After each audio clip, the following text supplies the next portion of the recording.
The wheel of time turns, and ages come to pass, leaving memories that become legend.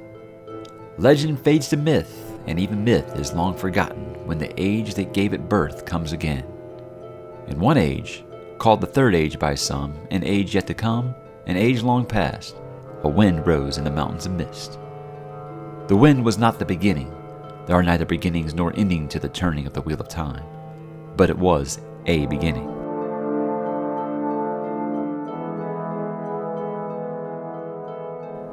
With this opening paragraph, Robert Jordan began what is arguably the greatest fantasy book epic ever committed to page, taking over 23 years, 14 books, and 2 authors to complete. It is the only fantasy series to seriously challenge J.R.R. Tolkien's masterworks, The Lord of the Rings, for the fantasy throne. So why is it that I found myself a huge fan of science fiction and fantasy books, with numerous series already under my belt, having never read this at the ripe old age of 40? And what is it that could possibly make me want to dive into it now? Let's discuss. What's up, bookworms? If you're watching this, you either are already a fan of Robert Jordan's Wheel of Time, or you're like me, you were interested in starting the Wheel of Time. You look at the series and you see this just 14 tomes. They're filled with walls of text, with thousands, and I do mean thousands, of characters and locations and lore that makes Game of Thrones look minuscule by comparison. And you think, this might be a little too much. And I don't want to say that's why I got to this point in life without actually reading The Wheel of Time. I think it was more of the fact that when I was first introduced to the series wasn't complete yet. And I had a friend who was always bagging on me to try to read this.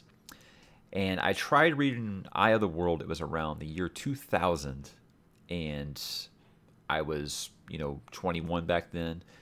And it wasn't really exactly what I was looking for. I remember telling my friend exactly this, that I felt like it was great value, Lord of the Rings.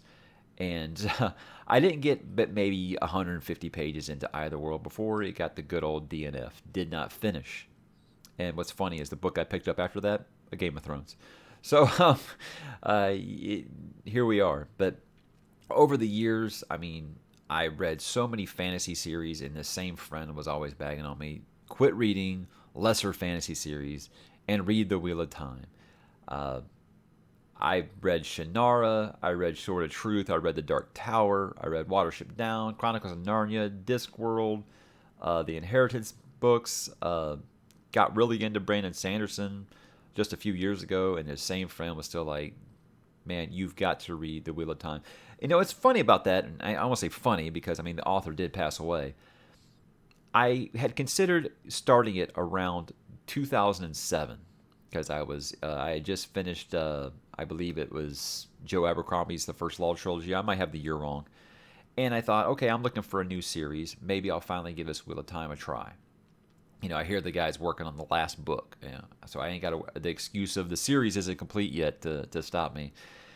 And then sadly he passed away, and I was like, he passed away without finishing. I'm not starting 11, at the time it was 11 books. I'm not starting 11 books to not have an ending. And this was before I even knew who Brandon Sanderson was. When Brandon Sanderson was tagged to, finish the series, I just blew it out of my mind. But over the years, the same friend kept on telling me, you've got to read The Wheel of Time. I'm telling you, knowing how big of a Lord of the Rings fan you are, you would love Wheel of Time. I told him, I'll make a deal with you. If they ever make a movie or a television series out of The Wheel of Time, I'll tell you what, I'll go ahead and start it. Well, wouldn't you know it, Amazon got the rights, or I guess like Sony got the rights. Amazon's going to distribute it and probably fund it with that good old Jeff Bezos money. But they are making a Wheel of Time fantasy series. Bezos is real interested in nailing that next big Game of Thrones fantasy series. He's got the rights to this. He's got the rights to Dark Tower. He's got the rights to the Lord of the Rings now. They're going to do a Lord of the Rings series. So it's apparently going to series. They're going to start filming in September. So I thought, okay, I'm going to go ahead and jump in. I will. The rumor is that each season is supposed to cover 2 books of the series. With 14 books, I don't imagine you could do 14 seasons. The actors would age out And that's also one hell of a commitment for something we don't even know how it's going to work out. Because let's be honest, guys, the fantasy genre has had more failures on when being adapted than it's had successes. So, especially one like this that deals with magic, a lot of characters, really, really detail-oriented books that might seem like seem like a rush to put 2 books into a season. But having read a couple of them now, I'm currently on book 4 of The Shadow Rising right now. After reading a couple of them, I realize now that Jordan is such a detail-oriented author, and there's so much internal monologue that I think you could do these 2 per season, 10 to 12 episodes per season, quite easily, at least where I'm at now. There's a lot of stuff that will not translate to screen, so I'd be interested to see how they're going to do that. Rafe Judkins is the one that's going to be the showrunner for it. The good news is he's apparently a very, very big Wheel of Time fan. So that's good news. It's there's lots of things involved in if this can work or not. But back to why I've decided to read this. That's why I've always been interested, but just felt like that is one daunting journey to get through. And now that I've actually started it, I can say that it's good and bad. It's kind of like what I like about Brandon Sanderson. And by the way, I can see this is where Brandon Sanderson got his writing style from, reading Robert Jordan now. As a lot of detail, a lot of characters, a lot of locations, and a lot of plot threads. And you get to that point where you've been reading for about 100 pages in the middle somewhere, and you're like, oh my God, where is this leading?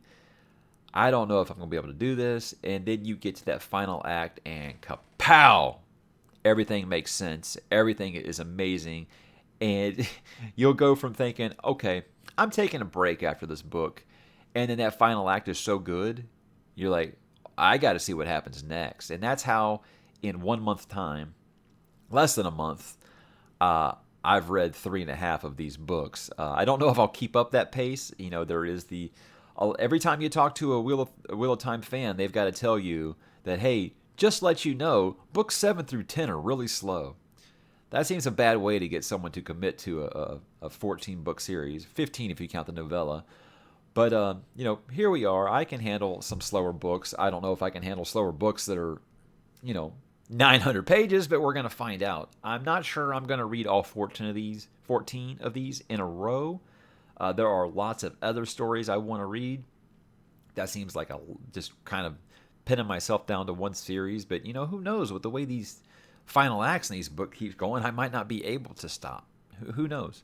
And the same thing with that whole book 7 through 10, which they've called the slog, by the way, is they have also said that was while they were waiting, 2 to 3 years for these books to come out, and then getting that and feeling disappointed. And I can relate, as someone who's been waiting for a Song of Ice and Fire books, is books 1 through 3 were excellent. I read them pretty much back to back to back. Then I had to wait for book 4, and it was kind of a letdown. And then we waited forever for book 5, and it was just okay. And we've just been waiting, and we will be waiting infinitely for book 6. I hate that everything has to come back to talking about George Martin, but he's the most widely known by casual audiences at this point. But anyhow. I'm going to keep going with the series. I'm having a good time with it. I love the depth of each character is just in 3.5 books. The 3 main, I guess you'd say the 3 main characters. I don't want to spoil anything if you haven't done anything. If you haven't even started this series yet or know anything about it. But the 3 main characters have already changed so much in 3.5 books that they're completely different than they were in those opening chapters of Eye of the World. And I plan on just recording like a video diary for each book to kind of just put like a one long video together of my journey through Wheel of Time, because this fan community is huge and they love to talk to noobs that are reading this series for the first time. They love to see their experience. So I thought I was going to do that, record 14, put them all together and just release one long video with all of them. I realize now that video is probably going to be too long. So I am going to do one for each book. Like I said, I've already recorded the first 3 after I finish them. So it'll kind of be archival footage at this point. But it'd be fun, I think, for fans to see what it's like for a noob going through the series. They've told me as much.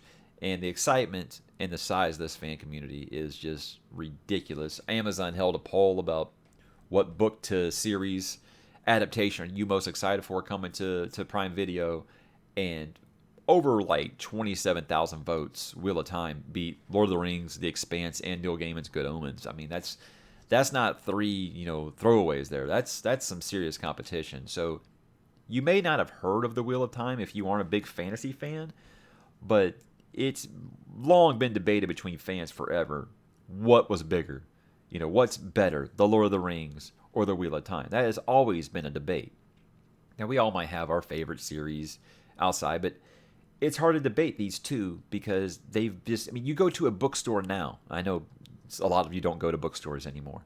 You go to a bookstore now, and it's still dominated by Tolkien and Robert Jordan books in the fantasy section.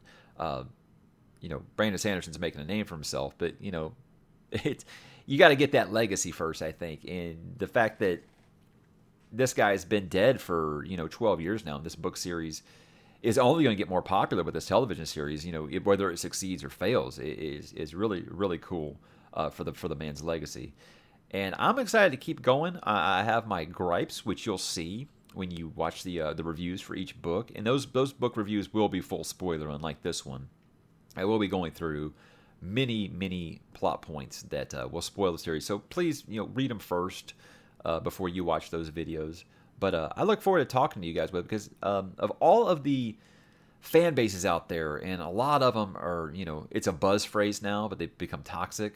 A lot of them are really not very welcoming to noobs, but Wheel of Time fans have just been the warmest and nicest people I have ever talked to in trying to get into a fan community that's already established. They are so nice. They are so understanding. They are really, really big about not spoiling anything for you, which is crazy in this day and age where people love to ruin something for you. They will answer any question you got. They might hit you with what they call RAFO, which is read and find out if you have a question. But that's probably for the better because, sometimes you don't want to know the answer to that question. I've already had so many twists and turns through 3.5 books, so I'm looking forward to going back to this video after I'm done and seeing, man, you had no idea what was coming. But until then, the wheel wills as the wheel weaves as the wheel wills. See, I'm still a noob, guys. I'm still getting at it. But the Wheel of Time turns, and I'm going to keep going. Thanks for watching.